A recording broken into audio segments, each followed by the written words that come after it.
उसके बाप का हिंदुस्तान नहीं है, ये हिंदुस्तान हमारा भी है। राम तो सबके हैं ना, राम कोई तुम्हारे अकेले के तो है नहीं।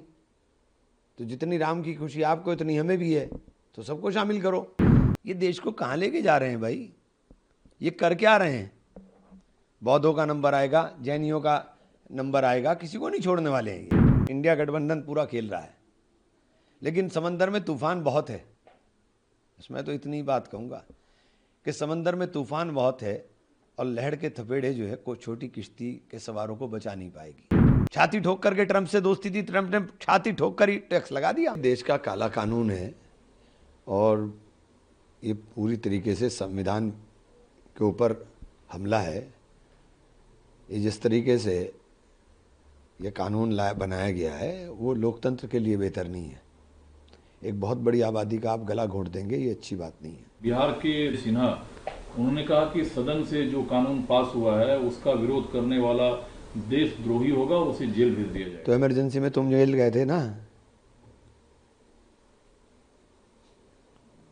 इमरजेंसी तो लगी थी, क्यों विरोध किया था?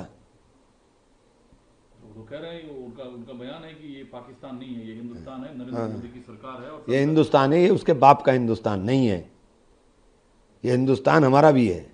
बंगाल पुलिस ने प्रतिबंध लगाया था कि रामनवमी का जुलूस नहीं निकाला जाएगा, लेकिन उस आदेश को पलटते हुए कलकत्ता उच्च न्यायालय ने प्रतिबंधों के साथ जुलूस निकालने की इजाजत पश्चिम बंगाल हावड़ा में दिया है। इसके अलावा देश में कुछ नहीं बचा क्या खुशी के साथ नहीं रामनवमी निकाली जा सकती?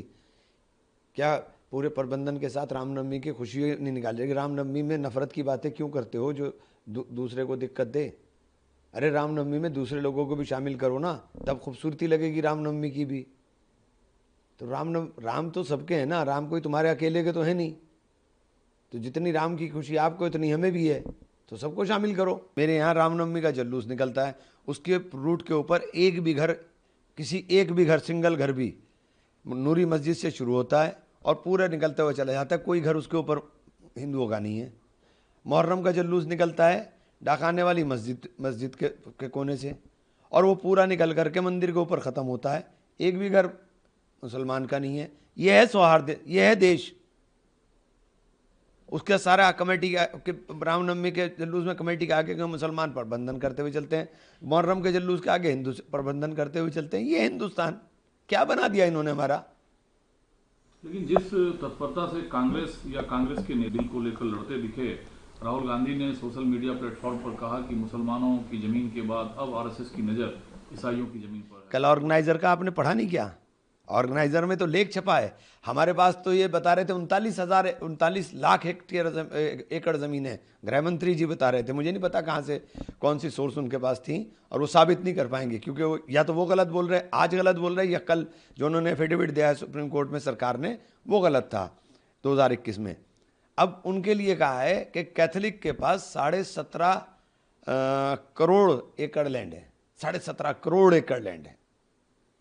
अभी उसके बाद ये मंदिरों की भी, चूँकि बड़े बड़े मंदिर हैं, मंदिरों के पास बहुत है, उनके ऊपर भी जाएगी इंतजार।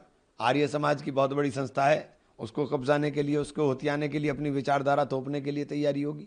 ये देश को कहाँ लेके जा रहे हैं भाई, ये कर क्या रहे हैं? बौद्धों का नंबर आएगा, जैनियों का नंबर आएगा, किसी को नहीं छोड़ने वाले हैं ये। आप लोग नीतीश कुमार को लेकर अलग राय रखते थे, लेकिन कल प्रेस की हुई उसमें मुस्लिम लीडरशिप वक्त पर कुछ बोलना चाहते थे लेकिन उन्हें बोलने नहीं दिया गया। नहीं तो एक बात तो बताइए, नीतीश जी ने तो पलटी ऐसी मारी है कि जिंदगी की आखिरी पलटी है उनकी, बस अब पलटी मारने लायक नहीं बचेंगे वो। सवाल सर ये है कि एक बने हुए कानून को कोई, जैसे तेजस्वी यादव ने कहा कि हमारी सरकार आते ही इस बिल को हम कूड़ेदान में फेंक देंगे। हाँ तो क्या हुआ, जैसा आपने करा वैसे दूसरे भी कर सकते हैं। कोई आप ही फन्ने खा थोड़े ही है कि आप ही फन्ने खाएं, आप ही जानते हैं काम करना, दूसरा भी तो काम करना जानता है। मतलब क्या है, संसद का मतलब क्या है फिर? किस चीज़ का? संसद में अगर तो आप फेडरल स्ट्रक्चर खत्म कर देंगे क्या? आप फेडरल स्ट्रक्चर को खत्म करना चाह रहे हैं क्या? लैंड जो है लैंड कंसर्न मैटर जो है वो स्टेट के मैटर हैं। आप फेडरल स्ट्रक्चर खत्म कर देंगे? कोर्ट का रास्ता तो सबके लिए खुला हुआ है, वो भी पाबंदी है क्या? या उसके ऊपर भी कोई कानून बनाया जाएगा कि सुप्रीम कोर्ट वही जाएगा जैसे सरकार चाहेगी? ये लोकतांत्रिक देश है भाई। फ्रंट फुट पे कांग्रेस खेल रही है, सपा की तरफ से अब तक कोई निर्णय नहीं आया सामने, वो सुप्रीम कोर्ट जा रहे हैं। इंडिया गठबंधन पूरा खेल रहा है, लेकिन समंदर में तूफान बहुत है। इसमें तो इतनी बात कहूँगा कि समंदर में तूफान बहुत है और लहर के थपेड़े जो है को छोटी किश्ती के सवारों को बचा नहीं पाएगी। अब वक्त है कि बड़े जहाज में ही सवार होना पड़ेगा। तो बड़े जहाज तो कांग्रेस हैं, आप कह रहे हैं लोगों को कि फिर कांग्रेस के जहाज पे सवार हो जाओ, किश्तियां छोड़ दो, फिर गठबंधन का मतलब क्या है? मैंने तो ये बात नहीं कही, अब आप उसके कोई मायने निकालें। मैं तो कहा कि समंदर में तूफान बहुत है और तूफान के अंदर छोटी किश्तियों के सवार बचा नहीं करते, इसलिए बड़े जहाज पे सवार हो जाओ। और आपके सूबे के मुख्यमंत्री ने कहा कि पहले एक माफिया हुआ करता था, मैंने एक जिला एक मेडिकल कॉलेज कर दिया यूपी में, इतना बड़ा सहारनपुर मेडिकल कॉलेज को मुख्यमंत्री जी हाथ जोड़ के निवेदन है, मैंने सरकार से भी निवेदन कर लिया, मैंने माननीय स्वास्थ्य मंत्री जी से भी निवेदन कर लिया। उनका मैं स्वास्थ्य मंत्री जी का शुक्रिया भी अदा करता हूँ, उनका चिट्ठी भी मिल गई मुझे कि हम इसका परीक्षण करवा रहे हैं। लेकिन मुख्यमंत्री जी 8 साल में उसके अंदर बिल्डिंग खड़ी है, डॉक्टर नहीं है, मशीनें नहीं हैं, मेडिकल कॉलेज नाम का है। जिस बिल्डिंग खड़े होने से वो बिल्डिंग भी बनाई थी बहुजन समाज पार्टी की सरकार में बनी थी, जब मैं वहाँ विधायक था तब वो बिल्डिंग बनी थी। उसके अंदर अपग्रेड हुआ ही नहीं, वो अपग्रेड हुआ ही नहीं वो जब से 15 साल बाद तो अब अनुरक्षण का पैसा मिला उसका, कि उसका अनुरक्षण का पैसा मिल जाए। तो ऐसे मेडिकल कॉलेज का क्या फायदा है जिसके अंदर मेडिकल ही ना हो? क्या संघ को आतंकी समूहों या आतंकी गतिविधि रखने वाली संस्थाओं से तुलना करना सही है? देखिए, मैं संघ के बारे में ये विचार नहीं रखता हूँ। संघ के बारे में मैं ये विचार इसलिए नहीं रखता हूँ कि संघ के लोग जहर तो बोते हैं, लेकिन वो बौद्धिक जहर बोते हैं। नफरत तो बो दी उन्होंने, ये सब उन्हीं की दिखाई दे रही है। निर्मला सीतारमण को लेकर कुछ चीजें चल रही थी सोशल प्लेटफॉर्म पे, उन्होंने खंडन किया और कहा कि 1 लाख करोड़ रुपए 2024 के चुनाव में खर्च हुए हैं। वन नेशन वन इलेक्शन होने से 1.5% जीडीपी भारत की बढ़ जाएगी। इन्हें पता ही कुछ नहीं है। निर्मल नाथ जी तो जो समझ में आता लिख करके आता है वो पढ़ती रहती हैं।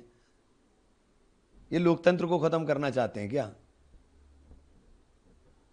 ये चाहते क्या हैं? इनका राज रहे बस, जो अपने मित्रों को बांटना है उनको बांटते रहें, राज अपना करते रहें बस, और इसके अलावा क्या चाहते हैं? देश में चर्चा तो है वन नेशन वन इलेक्शन की। अब ये तो कुछ भी कर सकते हैं ना। अब संख्या बल के आधार पे आप किसी को भी कुछ भी कर दो। लोकतंत्र में संख्या के मायने नहीं होते, जो जीत गया वो सबका हो जाता है। तो कांग्रेस जैसी बड़ी पार्टी को क्या दिक्कत है इससे? क्या वन नेशन वन इलेक्शन से, फजूल खर्ची रोकने से? ये इसमें फजूल खर्ची रुकेगी?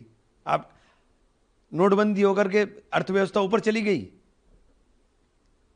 एक काम तो इनका बता दिए जो इन्होंने करा और उसका फायदा देश को हुआ हो। एक काम बता दीजिए, मुझे गिनवा दीजिए। छाती ठोक करके ट्रंप से दोस्ती थी, ट्रंप ने छाती ठोक कर ही टैक्स लगा दिया। एक काम तो बता दीजिए ना जिसके अंदर इनकी किसी काम के अंदर जो इन्होंने बोला वो पूरा हो गया हो। एक काम बता दीजिए।